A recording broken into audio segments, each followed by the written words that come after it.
Good morning or good afternoon, as the case may be, and welcome to How to Use Organic SEO to Rank in Google's Local 3-Pack. This is the latest in our LSA webinar series with Rio SEO and Joy Hawkins of Sterling Sky, and I'm Greg Sterling of the LSA. Next slide, please. So our speakers today, as I just alluded to, are Cynthia from Rio SEO, Chad from Rio SEO. I'm not going to pronounce last names lest I get them wrong, and Joy Hawkins from Sterling Sky. Next slide, please. I want to do a shameless plug for LSA's next event first before we get into the content. The Place Conference is coming up on September 18 in New York. It's going to be a great event about location intelligence, audience segmentation, offline attribution, offline to online retargeting, privacy, Google, Facebook, Microsoft, and many others, as you'll see on the next slide. These are some of the attending companies and the topics. If you want to learn more, go to thelsa.org/place, or you can do placeconference.net. It'll take you to the same location. Next slide, please. So these are just some general stats that remind everybody who doesn't need to be reminded that local is really critical for users and marketers these days. So I've got 3 stats here: search, social, and mobile from different sources. 4 out of 5 consumers want their search ads to be customized by location. In social media, if you have a corporate page and location pages for multi-location enterprises, the vast majority of engagement and activity happens on those location pages that are relevant to people in local markets.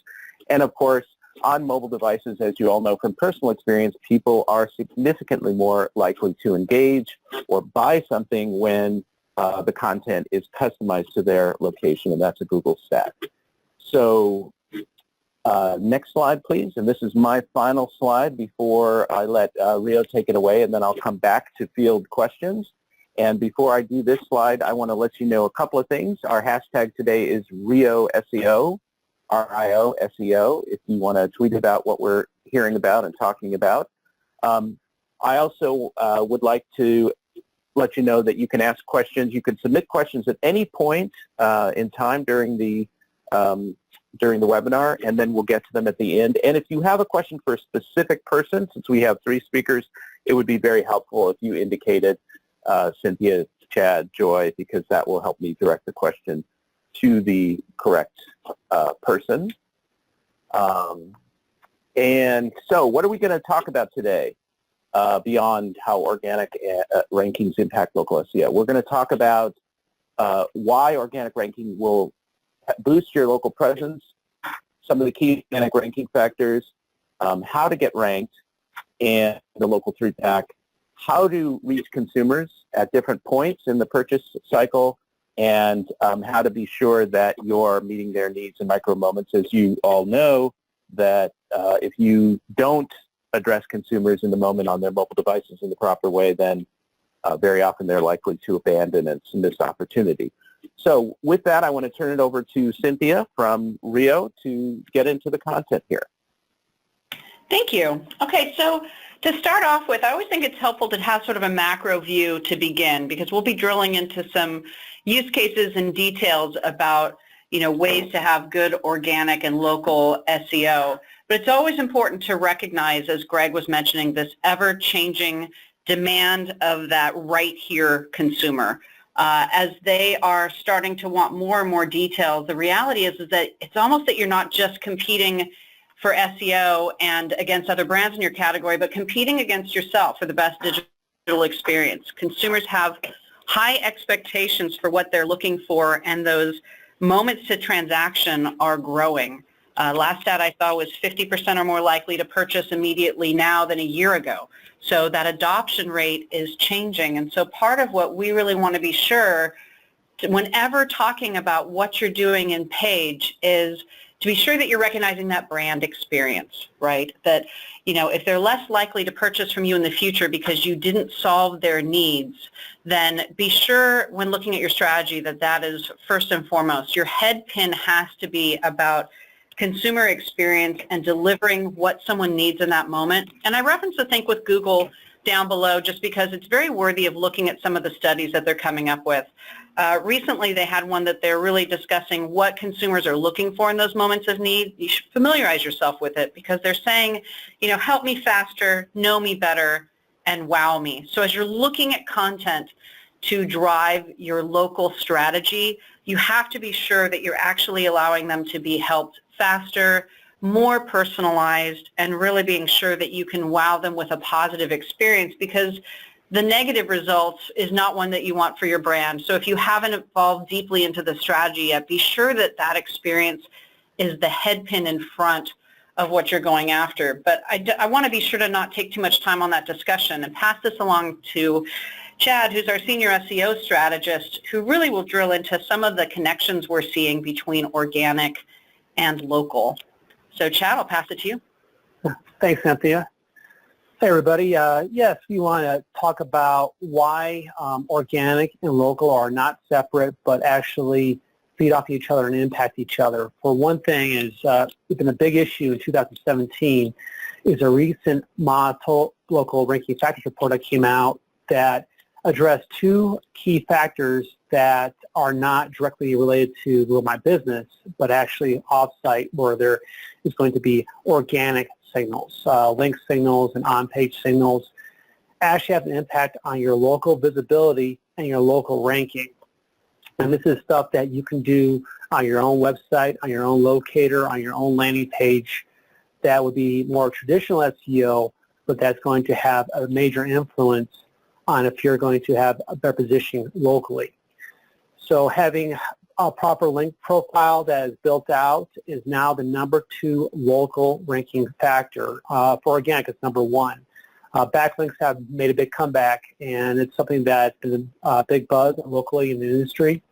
But also just on-page signals, traditional SEO, having a presence of a name, address, and a phone number, having properly optimized meta tags, having a strong domain authority is also a very powerful factor that goes into what your positioning is going to be for local. So internally at Rio, we decided to take this a step further. If you could go to the next slide, please. We want to see if this correlation is true. It's been discussed a lot. It's been alluded to a lot. It's been brought up in a lot of different studies. But we wanted to find if there was a statistical correlation between organic ranking and local ranking. So we went ahead and we analyzed over 50,000 different locations, over 37 major brands, to see if there was a correlation or not. Because everybody knows there's going to be exceptions to the rule. There'll be times where you may be ranking higher organically, you don't show up locally, or vice versa. But to account for all the outliers and all the exceptions to the rules, all the anomalies, we wanted to see what would be a big sample of this. And this is an analysis we did for the last 6 months. And obviously there's going to be fluctuations. That's going to happen all the time. But we did see that there was a clear correlation. It was something to pay attention to, that if you're going to be positioned well organically, there's a good chance that you'll be positioned well locally, or vice versa. These two are not two separate disciplines. Having a strong organic presence is very important to increase the probability of you being visible locally. So if you go to the next slide, please. So we understand that you might do everything right. You may optimize your website. You might have a very strong backlink profile. You might be very technically put together organically. But everybody knows there's always an exception to the rule. There's times where you're going to rank high organically, but for some reason you're not showing up in the Google Local Pack, or you're just not ranking well at all locally.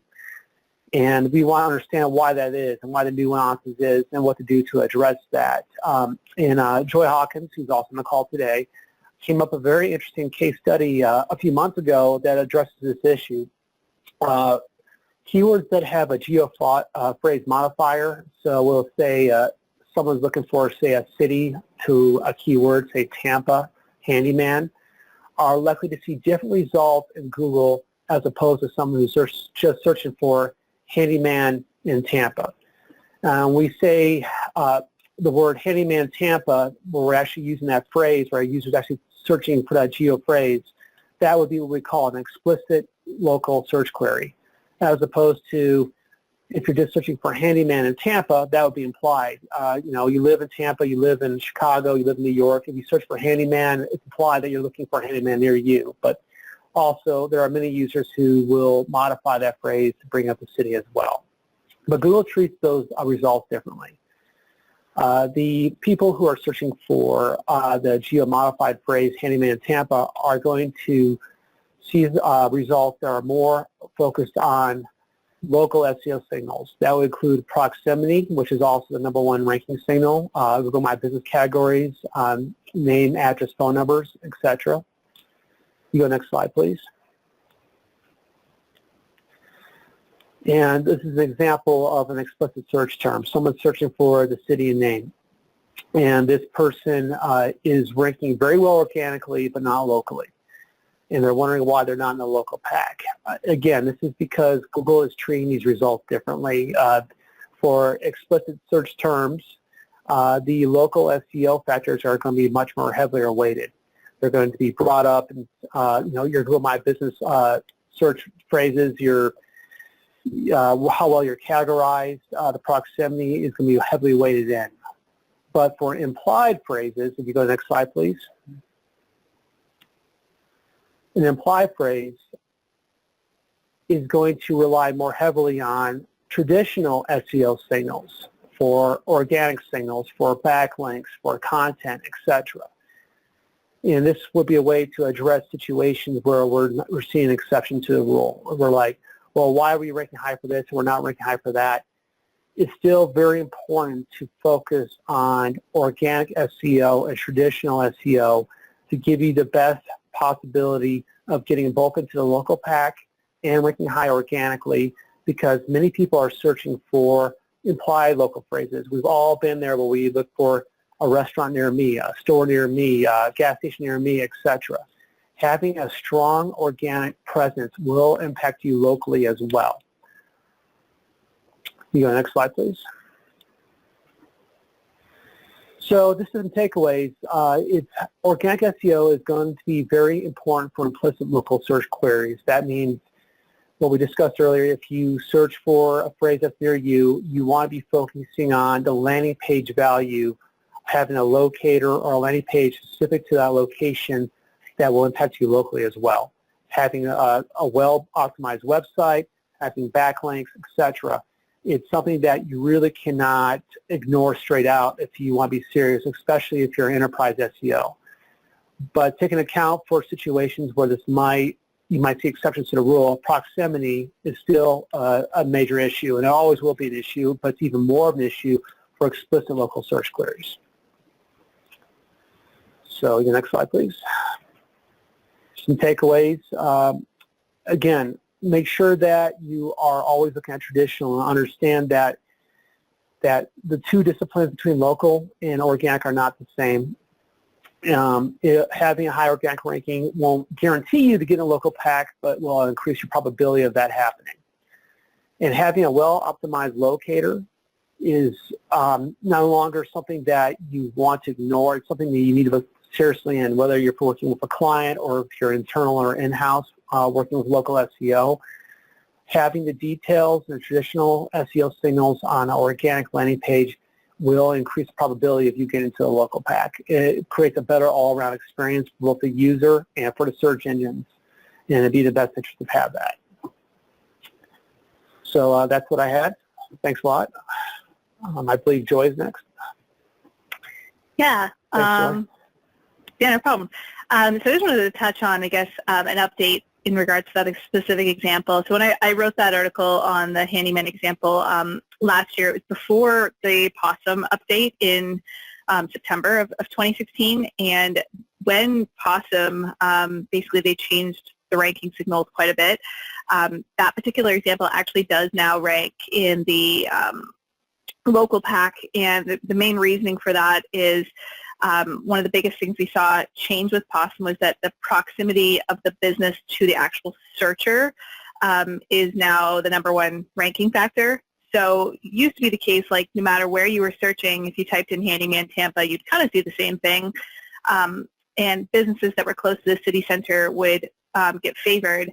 And now the case is that businesses close to you, wherever you happen to be searching in Tampa, are going to get favored. So this guy luckily actually benefited quite a bit from that because he is technically sort of in Tampa, but just on the very border, kind of outskirts of Tampa. So that was a good thing for him, not so great for lots of other businesses though. The other kind of major thing that changed with the Possum update in 2016 is that they introduced this local filter, which was kind of in place before, but how it works changed. And what it basically does is kind of like the organic filter that removes duplicate content from the results. So your local filter is similar, and it removes similar listings from the local results. So next slide. Basically, there's two different things that it looks for. It looks for listings that share the same phone number or website. So, you know, for example, you might have a doctor's office and maybe they have like 15 listings because they've got lots of doctors. Google knows it's probably not in their searchers' best interest to see all kinds of listings from the same company. So they actively filter them out and usually pick the strongest listing of the bunch that has the most ranking signals. However, Possum also added in this next step, which is very problemsome to lots of businesses, where it filters listings that are close to each other. So you don't even necessarily have to have the same address. If you are in a building that's got 15 dentists' office in it, which that's actually a real case that happens, you have these buildings that have like all these different businesses, but they're all in the same industry. Google in those cases is actively filtering out a lot of the listings that are like nearby the strongest one. So to kind of give you an example, because that might be hard to imagine, if you go to the next slide, this is a real live example that I looked up this week and found. So when you type in orthodontist Minneapolis, for example, there is a, you get the search results and you get this listing for Dr. Stephen Colby, which I highlighted on the left there. He is in the same building as a different orthodontist company called Zinman Orthodontics. Again, they don't have to be in the same building. They could be technically down the street for this to happen, but in this case, they're in the same building, totally separate floors. It's like a big sky-rise building. Totally separate companies, different websites, different phone numbers, like pretty much nothing similar about them other than they're really close to each other. So Zinman Orthodontics is getting filtered. They do not actually appear in the local results at all. If you're wondering, okay, Joy, like why, if they're not there, why am I seeing them there? There's a trick to see the filtered results, which is basically you zoom in on the map and it'll all of a sudden pop in all these additional listings that were not there for the original search. So that's how I was able to get them to show up. So if you go to the next slide, when this happened back last year, I got bombarded with all these businesses calling me up and they're like, oh my gosh, I vanished, I disappeared, what happened? Like, tell me what to do to get back in there. And I did all kinds of consultations with various businesses and agencies, and one of the main things that I found that was a factor for who gets to stay and not get filtered is who shows up the highest organically. So in that case, here's the organic results for that same search. So the number one organic listing corresponds with the number one listing in the local pack. And then the number 3 organic listing corresponds with the Stephen guy that managed to stay in there. And then Zinman, the guy that's filtered, they aren't even in the top 100 organically. So their organic is definitely suffering. That being said, I've also looked at cases where it's not nearly this extreme. The filter business is maybe like 6th organically, and the business that is causing it to be filtered is like 2nd. So it's really unfortunate, but in a lot of cases, the recommendation of what to do in a case where you've been filtered is to work on, the organic signals to increase your organic positioning, because as your organic positioning increases, the ranking signals for that listing will increase. And once they're stronger than your competitor, then you'll notice the flip happen where all of a sudden you will show up and they will be filtered, which is, again, kind of unfortunate. If you go to the next slide, the kind of takeaways from this is that organic ranking is one of the main factors that decide who gets filtered. I put together a list of the top reasons that I kind of see determine which listings get filtered, which ones don't, in my training guide that I wrote recently, and it's one of the main questions that I get, but organic is at the very top. Also, this was done last year, but Nifty Marketing, who's owned by Mike Ramsey, they did a study last year and shared these results at a LocalU event in Williamsburg. And basically across all kinds of different SERPs and listings they looked at, they found that 75% of listings that rank in the 3-pack also rank organically on the first page. So, I mean, in addition to the correlation you saw earlier, that's another, study that's been done that really shows that those two are strongly correlated. And then the third point, local SEO and organic SEO are just not separate things. I talk about this a little more in this Moz article that I linked to. It's a common myth because I get people all the time that'll call me up and they're like, oh, I've got this company and they're working on my traditional SEO. Can you do my maps or my local? And I'm like, no, you really can't separate the two because what you do organically impacts where you are in the 3-pack. So that's a myth that you can just kind of toss out if you've ever heard that. I think that's the end of my slides, Greg. Okay, so it's Cynthia. I'll come back again on this then. Really helpful. Thank you, Chad and Joy. The idea here is then, so how do I make this work? And what are strategies to apply to then increase your local signals that have, or your organic signals that have local influence? Because it has to come from the organic piece. And so just sort of walking through some different layers of what you can do. The first and the obvious one is that when Chad mentioned talking about locators and having a locator on your site that delivers the local details, those need to be done in the case of actual landing pages, not a large directory that has everything on one spot, but individual pages for each store or service area so that you have that coverage locally. It needs to be a way that you can deliver that very quickly so that you can change that content and make each page relevant to that location. You don't want to have things that look like it's duplicate content, but things that actually ensure that the location of choice gets pulled to that consumer that's looking for something right near them. And then allowing interactions that help convert, those searchers into customers. And a few of the examples of that would be drawing in local details. So not only for location-based things such as landmarks and attractions nearby to make it easier for a traveler or someone who might not be using your brand for the search, but something near where you're located, but then also adding in additional content that drives that engagement. So extra services that you may offer, hyper-local events, and social media content to engage consumers and keep that content very fresh and current. Petco is a good example where they will actually be promoting, puppy classes and training classes and adoption fairs and all sorts of things that occur only at that specific store. So creating depth of location and local details. And then, once you've established those, even adding in-store inventory and ways to drive conversions. A lot of companies are looking at either in-store or e-com, but you have this interesting hybrid that's really adopted of, buy online, pick up in store, and how do you engage that with your local pages to be sure that you get more coverage that way.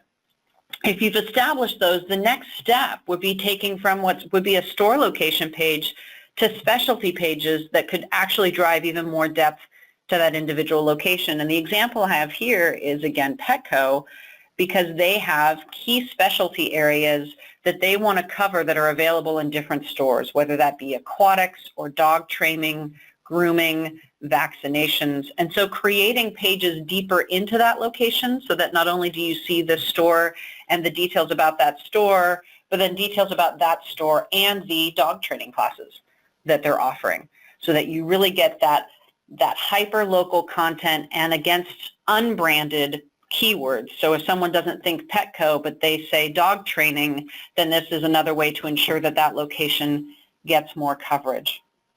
And then with all of that, being sure that you have essentially good hygiene, a page for each one, the authority to push up those local pages that add that ease of use for the consumer so that they can find what they need quickly back to their moment of need with a good logical hierarchical structure, and the rest of the details here, right? Good text links, XML sitemaps, all of these details to be sure that the pages get seen appropriately. And here's a few more examples even further. So be sure that you have very specific local content down to the city and the state so that everything has a macro hierarchy to it and is scalable. That in line with your marketing strategies to be sure that they're all delivering that same head pin strategy that I mentioned earlier really allows you to improve the on-page consumer experience and increase that probability for conversions in store, because obviously that's the end goal. You want to be positioned 1, 2 in both organic and local, but then you obviously want to have that convert into transactions. And then I often get asked this, and thought I'd throw this in here too, which is, well, what if we don't have locations? We're a manufacturer, and that happens where you have large brands that have resellers or other distributors or franchisees or other groups that may have service areas. Well, the approach in that situation is you can still do local because you just want to route people to the places of where to buy your products. So you just develop a where to buy locator and have individual pages for your clients. The example here is Rhino Linings. They do this very well. And then you would have where to buy keyword queries. And essentially, you can do this through any sort of, it's a digital end cap. So you can use co-op marketing or other funds to make this work with your distributors. And in the case of Rhino Linings, they even use integration of local reviews that they have for first-party data. They're collecting reviews on site and are using that for nice content about the local stores. So it's another way to do that where you could actually get brand exposure locally for your distributors, for your resellers, for your product, so that if someone is looking for that product, they're routed locally in the best solution. So with all of these strategies, really, I guess what we're trying to drive is that bringing it back together is, it all comes back to local. Be sure you're solving the need for that client, and all of your content, all of your structure, all of your pages are being sure that you're designed in a way that you can come back to that local consumer and solve what they're looking for. And so, Greg, I'll pass it back to you for Q&A. Okay, great. And then I want to call people's attention to Joy's plug at the bottom of the page. So she's offering a deal. She can say something about that in a minute on her training guide. Yeah, so we've got a bunch of questions here. Some of them are elaborate and specific and more advanced, and some of them are more basic. Let me just ask a really basic question. Well, actually, no, I'm going to change it up. So I'm going to ask Cynthia first, and then either Chad or Joy, you can chime in. Somebody's asking about the location pages and content on those pages. How do you deal with that PC versus mobile with all the additional content? So you were talking, Cynthia, about a lot of the enhanced content that goes to, special events and specific to the particular location on those landing page location pages. How do you deal with that? Is it just a straight up responsive treatment of the site, or are you doing something more specific? I mean, responsive is part of it, but actually you can prioritize to the type of content that you would deliver to a mobile consumer versus someone that's desktop, so that you can prioritize what you predict will be that then not as responsive. That may be actually having multiple layouts or multiple designs. We've seen both.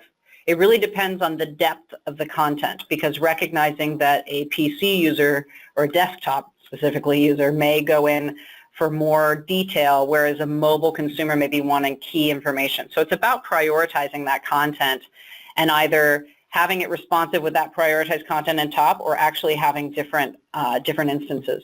Both are possible. So Joy or Chad, did you want to add anything to that? Thanks, Cynthia. That was absolutely on spot and correct. And I just want to add on to one technical issue that one way to address from an SEO perspective, from a desktop versus mobile. Just for content, when I say content, I talk about text and information that relates to that landing page.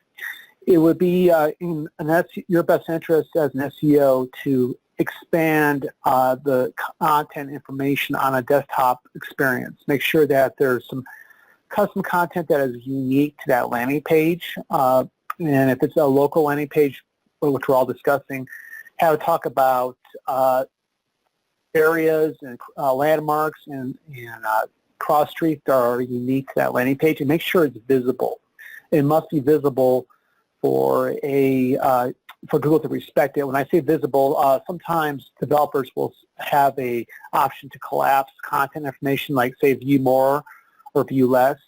On a desktop landing page, you want that information to be clearly expanded and digestible by the search crawlers. Now, for a mobile experience, Google understands that mobile users are going to want to get the key information. They don't want to scroll through, say, 5 or 6 screens of, long-form content. It's okay to collapse content. When I say content, I talk about text on a mobile experience, and Google will not penalize you for that. They will for desktop, but not for mobile. So it's good to have 2 different experiences that you can offer. So, Joy, you might have a few things to add on to that as well, or? I think you guys answered that great. I don't have anything to add. Okay. Okay, so a related question, which goes to location page content. So somebody's asking about multi-location brands that are using templates to do multiple location pages. And so the question really is reusing copy on those pages going to create a penalty of some kind? And what information needs to be distinct or differentiated beyond maybe the NAP info on those location pages? Okay. So why don't you go ahead and answer that? Chad first, and then maybe Joy. Okay. That has been a very common question, and we get that a lot. A lot of people are concerned about duplicate content. They're saying, well, you're using the same content template across hundreds of, maybe not thousands of different locations, and you may be localizing it, but the content is very similar to page. And, I've asked about this in big conferences, and I've done some research, and I can tell you without a doubt, for a well-branded website that is well-known to Google, that's a powerful brand, I have never seen a penalty for that. Now, not to say that it helps to have duplicate content, and duplicate content is actually a strong term to use for that. I would say this is templated content.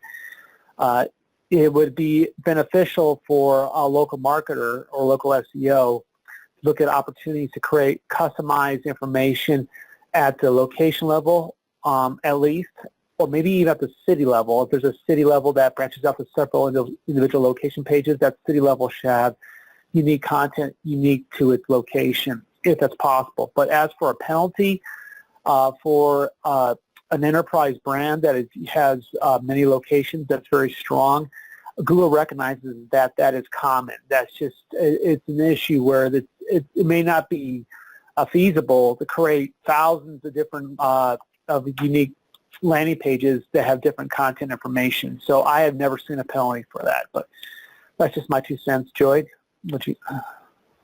Yeah, so I'm just going to clarify, there's actually no such thing as a penalty for duplicate content. There's a filter that filters out duplicate content, but I know it's like a common thing that people often call it a penalty, but I think it was Matt Cutts, hopefully I'm not quoting wrong, that talked about how there is really no such thing as an actual penalty. It's just Google doesn't want to show the same website over and over and over and over again to a user. So it's something that an enterprise with lots of locations is going to run into regardless of how well they craft their location pages. So an example that I kind of used to see this a lot in was insurance. So you've got companies like Allstate and State Farm, for example, that have probably 100 or so locations in Dallas, let's say, which is just nuts. And they're all competing for Auto Insurance Dallas or State Farm Dallas. And what you'll see is even if you type in State Farm Dallas, Google will show State Farm's website, maybe 5 or 6 times, and then it'll start showing Yelp and Yellow Pages and other websites instead of showing the 100 or so locations that are actually in Dallas. And they do this again because they want the people searching to get different websites in the results. The best way that I've seen to combat this was actually something I wrote an article about. Greg, I sent it to you in the chat box there so that you can share it. But basically, it was was an example where Allstate, again, the insurance company, used Get 5 Stars, which is a company that I use for all my clients. But they basically have a review widget that you can install on your site that automatically uploads testimonials to your sites from customers as they come in. And what we saw kind of as a result of Allstate using Get 5 Stars on their site in comparison with the other insurance brands was pretty phenomenal. I know we don't have time for me to kind of share the entire result set, but I get into it in that article that I sent out there, Greg. Okay, thanks, Joy. I'm gonna tweet the article out because I can't figure out how to push it to the audience on GoToMeeting, but I'll tweet it out with the hashtag Rio SEO, so you guys can grab that in a second.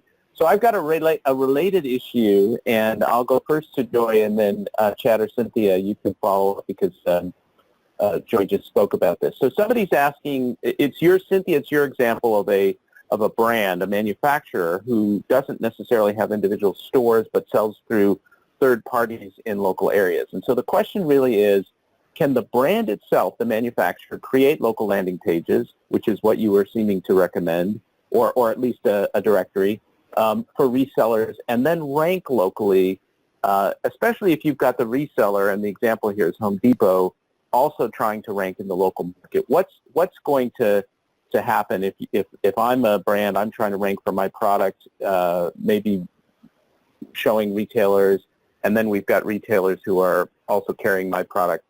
What's the story there? Joy first, and then Cynthia or Chad, if you understand the question. Yeah, actually, I'll defer to Rio on this because I'll be honest, I haven't worked with a lot of clients in that specific scenario, but I'm sure Rio has. Yeah, Okay. I can jump on it. Or Chad, go ahead. Go ahead, Chad. Oh, Cynthia.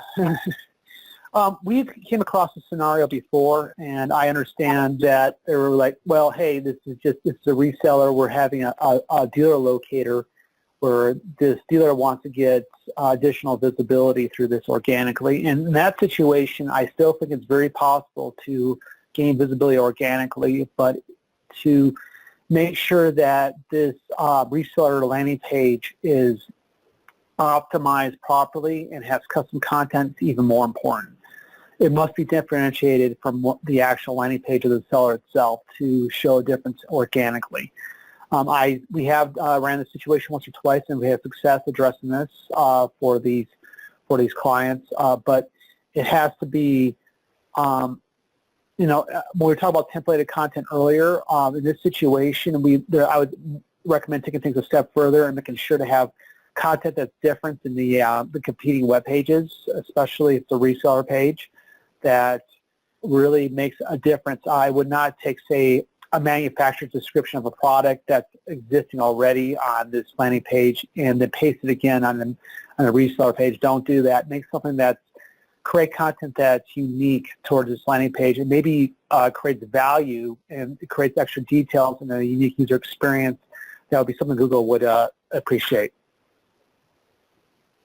Okay. Cynthia, oh, sorry. Go ahead, Cynthia. That's okay. I think Chad's actually covered it pretty well. Thanks. Okay, Yeah. so I have somebody who I just want one other thing to say real quick. One of my colleagues just gave me a Skype meeting. This person is very good with local listings, but you cannot achieve Google My Business local listings in a local pack for a reseller. You can do this for organically, but for the actual local pack, you can't actually create Google My Business listings for that, for a reseller. Yeah, that is a very important thing to point out. You're obviously not that location, so therefore you cannot go in and have a GMB account related to that location. I thought that was probably clear, but thanks for clarifying that, Chad. Yeah, no problem. Okay, so here's somebody who's disputing the point you made about penalties, Joy. So maybe you can speak to this initially. Somebody says, we got a manual penalty for having 10,000 location pages with the same content. We had to delete all the pages and start over again with unique content on each city page. So Joy, and then Cynthia. Yeah, so maybe I should click. There is a penalty for thin content. I know, I'm not sure if they use the terminology duplicate content or not. I believe they use thin content. I know I read lots of articles that Marie Haynes, who's a kind of like manual penalty specialist, kind of what she specializes in, she's written a lot about that. But yeah, you're right. If they kind of see all the content as not useful, and I guess it really depends on what the pages were. I've never ever seen that in a case where they were actual store locations. So I don't know if it's possible, Greg, to clarify, were these like pages that were just, city pages of content? Well, and what I mean by that is like 15 different cities that you don't actually have locations in that you just swap out like the city name? Yeah, I don't have that detail. That's probably a correct assumption. I'll read you the verbatim statement here. Having 10,000 location pages with the same content. And then it says they're city pages, they're city level pages. So it's probably just city name and everything else is the same. So that's what I'm inferring. Yeah, so in that case, I think that's different from what I was kind of referring to. So like if you're McDonald's and you've got all these, different pages for your locations, Google's not going to see that as spammy, even if they do have the same content on them or, very little unique content other than the, the address, phone number, store hours, things like that. What they would definitely see as spammy though is a plumber, for example, that creates, 50 pages, one for each city that they want to rank in, which is like, best plumber ever, contact us in Seattle, and then they do the same thing for Spokane and the same thing for Vancouver and like all these other cities in Washington. That definitely could get a manual penalty for thin content for sure. I was just trying to clarify that the duplicate content thing being an issue for like for locations where it's more of like a natural thing. Any Rio commentary you guys want to add on that, or should we? We've got a lot of questions, so I can move on if you don't want to. Yeah, I mean, I would simply add that in general, it's good to keep your content relevant to the location, and so anything that is entirely boilerplate repetitive, that's just not going to be compelling to the user and adding local value. I mean, that's more of a philosophy, but really, the more you can diversify, that will actually help in a lot of ways for better page ranking and also just conversion on page. If there's nothing relevant on the page that mentions that location and what's unique about that location, then you're really not adding value to that consumer that's trying to make a decision locally. So it's not a question on penalties from my perspective, but just are you adding local value? And there's lots of good ways to do it. So I highly recommend trying to create a little bit of distinction versus just all the same. Okay, so hopefully this is a quick question for the Rio folks. If you can start, somebody's asking specifically about customized images, so storefronts or landmarks, nearby landmarks on location pages. Do these increase rankings, click-throughs, or conversions? Just images in particular.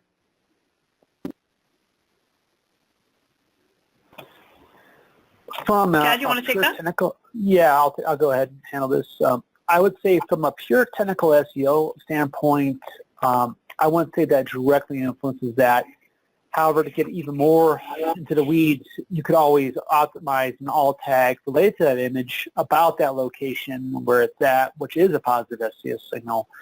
But from a usability aspect, and we discussed this before, having local pictures of a local landing page of where it's at, say you're a pet retailer, you have I would say not only professional images, but actual, like, say, just simple iPhone pictures or something that's more standard that would be more relatable to the everyday customer, shows a sense of relatability and usability that makes that location very unique and very familiar. So from a click-through rate and a usability rate, I think that's very powerful. And click-through rates is something that Google is paying a lot more attention to with their current algorithm updates. They're noticing how long someone's clicking through to a landing page, how long they're staying at a landing page and coming back. They're looking at how many times that landing page has been shown in the search results and how many times someone's clicking through to it, as opposed to, if that's a good user experience or not. They're also looking at the local aspects of how many times a local listing is being shown, and if someone's clicking the call or clicking for the directions. That's been taken into account as an SEO signal. The 2017 Moz Local Rankings Report, I actually touched upon that quite a bit. I'm predicting, and some other SEOs are as well, that's going to be more prominent come next year. So I do absolutely see no drawback of having pictures that are related to that individual location. There's nothing but positive. Because you're putting the user first. You're putting the user experience first, and we put the user experience first. Naturally, the SEO experience is always going to follow, and that's something Google's always been targeting from day one. So that's just hope that answers that question. But Joy, did you have anything else you had to say with that, or just from your own experience? Comment. Kind of related, but having photos on your Google My Business listing does impact click-through rate. So sorry for all the links I'm sending you, Greg, but here's Google's study that basically they say businesses that have photos receive 42% more requests for driving directions to their location and 35% more clicks to their website in comparison with the listings that do not have photos. Yeah, I'll send you the link. Excellent point. Excellent point. Thanks. So again, I'll tweet all of these out with the hashtag Rio SEO as long as Joy keeps sending me these links because I can't figure out. No, it's fine. It's good. I can't figure out how to push them to you guys in real time. So we're coming up on well, we still have a fair amount of time left, but we have a lot of questions. So I'm getting a number of service area questions, and so I'm going to try and collapse a couple of them. People are, see if I can do this in my brain in real time and not mangle these questions. So people are basically asking, there's two types of questions here. There's a question about how do I rank for places where my business does, service areas where my business does not exist. So should I create location pages for those targeted cities outside, in the service areas, sort of generic, what should I do in this situation? And then there was somebody who was asking about, let me see if I can find it now, about, I'm sorry, why don't you answer that? Okay, so Joy, why don't you answer that question about best practices around service areas, and then Chad or Cynthia, and I'll try and find the other questions that I was looking for. Best practices. Yeah, so basically when it comes to Google My Business, you're out of luck. There's really no way to rank, obviously, without a physical location. So you're really left with either organic or AdWords, right? So, AdWords is obviously Google's easy answer to that question. But on the organic side, city pages do work, but I see them work a lot less recently than they used to, and I'll kind of explain why that is. Let's say you're a plumber in Orland Park, Illinois, but your main service area is Chicago, so that's really where you want to rank, but your address is in Orland Park. So you could create a page on your site about Chicago, and maybe put some reviews from customers about Chicago, they're from Chicago, and maybe pictures of plumbing jobs you've done in Chicago, and you've got a nice service area page. One of the reasons why those pages don't rank as well as they used to is because if that's the only page on your site that really talks about Chicago, Google's going to look at your site and go, okay, the site isn't about Chicago, and it's not going to necessarily rank as high. So it's not really just a matter of creating this one standalone page that's has zero authority and zero links, because that's the other problem. They're often hard to get links to. You really have to kind of integrate that area into the rest of your site as well in order to have a chance to rank well. So it is challenging, and it's very tough to do it without being spammy or, risking doorway pages. So I always tell people proceed with caution. If you're going to do them, do a few. Don't get greedy and create 10 or 15, or you might run into that case that we discussed earlier, right? You don't want thousands of service area pages, because then you're definitely setting yourself up for a possible manual penalty. Well, and something to consider with that too would be if you wanted to add in specialties to that service area attached to those locations as well, right? So that you have some additional depth without doing that large volume like you're describing, but actually going in and specializing for a few of the things that they specialize in Chicago. There's some ways that you could do that as well. You do want to proceed with caution though, and be careful about the ways you do it. Okay, so Cynthia, it's good that you raised that, because there was a question directed to you specifically about this. Service area business, multiple service areas, different cities. How do you create unique content specific to those locations when the services are the same and the business is the same and you don't have offices in those cities? Is there any recommendation there? Unique content different from the generic website content? Or no? It helps if I have a use case, but what you would want to do is actually come up with some things that you could potentially describe that are slightly different, or prioritize things in different areas to get started. with that second level of depth like I'm describing, so that you would have not only your service location areas, but then also the types of services that you're offering. But you have to be careful not to make that look repetitive across the board. Well, so the question, the example is really the same as what we've been talking about, with somebody saying a plumber with one location and 10 cities that they're serving, and the question is really what can they do on these local landing pages to create something unique to rank for those pages in those areas. Would you say creating content about the area that is less about the business services does anything, or is that just a waste of time?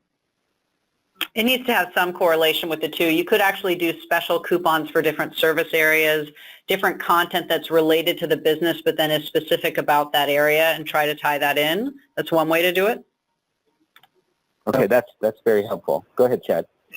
Yeah, I like to reference, I'm not sure if anybody's familiar with Greg Gifford, but he really addressed this question head on.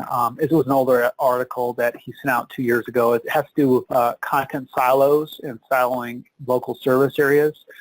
And for the person who asked that question, I just went ahead and I emailed you a link, Greg, just to, so you can see the addresses. But I think that person, it really would help them out a lot if they saw this case study that I sent. So it really hit on. It's an older article, and I still believe it's still pertinent, and I still believe that there's a possibility to have success, but it has to be done very carefully. And Greg Greg Griffith. Yep. Sorry, one thing too I'll add to it is that for the person that had that question out there on service groups, we offer a complimentary SEO audit. And if you'd like for us to take a look at that specific use case and give some suggestions, just go to our website, and there's a place on there specifically for audits. Be happy to do that and give some feedback on possible techniques. Okay, here's shifting gears a little bit. Here's a mobile-specific question to go back to that issue. Somebody is saying that if they've got a responsive site but it's slow, do you recommend creating a accelerated mobile page AMP to address that issue, even though you've got a responsive site, to speed up load time? I could probably address that. So there has been a lot of interest about AMP, accelerated mobile pages. It's something that Google released, I believe, about a year and a half, 2 years ago, that started really coming to the forefront. And it was originally created for news and press release sites.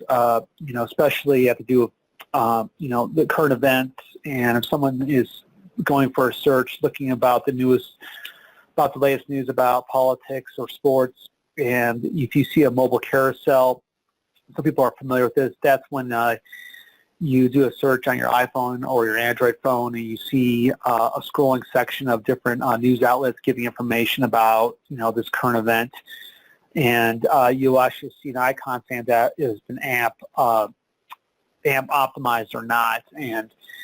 But the thing with AMP is that it has not yet been proven to be a positive SEO signal or not. Not to say it's not, but it has not been explicitly been announced that it would be a positive SEO signal to have this. And it was created for news industries in the beginning. We've had some clients ask about this, and obviously it's something that we're addressing. But I feel like it's more important to look at Google Page Speed Insights and create a mobile landing page. It doesn't necessarily have to be AMP, but just mobile friendly. When I'm talking about mobile friendly, make sure that it has the proper download speeds. It has a fast time to first byte. That's a technical thing about the server response when a website loads, and that it's a good mobile experience. Yeah. So Chad, this specifically was somebody who's got a responsive site, but it's not, for whatever reason, loading very fast. They're saying, should we, short of rebuilding our entire site, should we do an AMP page for that content, was the question. Just yes or no? Given their industry, that's a good question. I mean, I don't see any harm of trying that out. I will tell you that AMP is labor intensive. It takes a lot of work to get an AMP, to get a landing page that passes Google's standards for what AMP needs to be. My recommendation would be to create maybe a sample set of their most pertinent landing pages that they really want to promote, say for a certain target market. Again, I don't know what industry they're in, to see how well that performs. But I will tell you that it takes a lot of work to get amped up and ready. If you can have it be recognized in Google and also show up in especially a mobile carousel, that's awesome. But again, it's really meant for news sites and press release sites, and there's definitely some legwork that goes into that. So, but that I would start with just a sample pages. I would say, I don't know, I'll throw out 10 to 20 pages of what where they really want to target more visibility, and take it from there. That's just my opinion. I understand that it would take a lot of work to redo the entire mobile template, so I could see that maybe being an easier resolution. But before creating multiple AMP pages, I would test it. That's just my opinion. Okay, so we're really coming up on the top of the hour, so maybe the last couple of questions, and then you guys can make a last statement or two. If they want to get a hold of you at Rio, I don't see an email. What's the best way to ask additional questions or get a hold of you? Easiest way is to go through the contact page on our website, and then we'll route appropriately based upon the question. Okay, quick question to anybody. Google Website Builder, does that give you any advantages for ranking? I can talk to that. Definitely not if you have a website. It's really only for businesses that don't have websites. So really great for, third world countries. That was kind of the design when Google came out with it, or, the mom and pop sandwich shop that doesn't have the money to build a website. But if you've got a full-blown ranking website, there's pretty much no advantage to using it. If you don't have a website, should you use it versus going to some conventional developer? Oh, absolutely. Like if you don't have a website at all and you don't really have the budget to build one, then it's definitely a good option. I would always say get a full-blown website if if it makes sense for your business type to do that. There are some industries, I'll be honest, it doesn't make sense to have a website for, like honestly, like a sub shop that's inside a maybe a business building that has all of their customers come from within that building. So that's like one example that I see that often doesn't have a full-blown website. But if you can, scrounge up the money to get a website, it's always better to have an actual site with, multiple pages and stuff. Okay, Chad or Cynthia, we're not going to get to all these questions, unfortunately, so I apologize. And Joe, I'd like you to give your contact info in a second as well. Somebody's asking the counterintuitive question, is there ever a scenario or specific verticals where it's not beneficial to rank in the local pack, where there might be a poor click-through rate? Is there any reason where you don't want to rank in the local pack? I'm not sure I've ever heard that question before. Yeah, I don't know if I've ever come across. That's definitely counterintuitive there. I guess it would question, the one scenario I would give is if you are trying to do some sort of lead gen through a national response and you actually don't want to drive traffic to your local market, that might be an instance where you wouldn't want to promote that you have locations until someone goes through a different type of funnel. Kind of unusual, but that's the only time I would see that. Otherwise, I would say, you want to cover all your local assets as best as possible. Okay, and in particular, I apologize to the Alaska question. It was a lengthy and specific question. I wasn't able to get to send the note to the Rio folks. Or Joy, how can people get in touch with you if they want to get in touch with you? So I'm sterlingsky.ca is my website, so that's probably the easiest way. My email, Twitter, everything is on there. And 2 seconds on the offer that you've got there on the bottom. What's that? Oh, yeah. So LocalU is an organization run by Mike Blumenthal and Mary Bowling. For those of you that are follow some of the local search leaders, they're pretty well known. And we basically put together a training guide for local SEO, specifically for people that have a pretty strong background in SEO in general, but are looking for lots of tips and inside kind of information on Google My Business or how to rank in a 3-pack. It's definitely not for beginners. So if you're very new at SEO, it might be confusing because we use lots of terminology, but there's a discount code there for anyone that wants to purchase the training. Okay, and Cynthia or Chad, do you want to make any final remarks to the audience about any of the content or anything at all before we let everybody go? Yeah, I'll go ahead and mention it. First off, we'll address the rest of these questions in a blog post, so we'll be sure that if your question wasn't addressed now, Rio will look through them and publish something in a blog post later. We do offer an SEO audit for anyone that's looking to try and get some feedback on how they could improve. And just my overall commentary is that, put yourself in the shoes of your local consumer, and even if it's a service area and you need to do localized case studies or reviews or feedback that clients have with testimonials, or whether you're trying to prioritize certain content for that mobile consumer, just always look at it from that perspective, and the SEO will prioritize what you try to do for SEO. Okay, great. I absolutely agree. Chad? Yeah. I Sorry, go ahead, what Cynthia just said. I just saying is the correlation's there, and it's, put the consumer first, and, having a good landing page on a website, website optimization is not going away. It's something that you cannot, it can't be a forethought. It has to be a primary, approach for this. So thanks. Thank you all for coming, and Joy Hawkins, thanks for being a guest star on this webinar today. Thanks very much, and look forward to seeing you on a future webinar.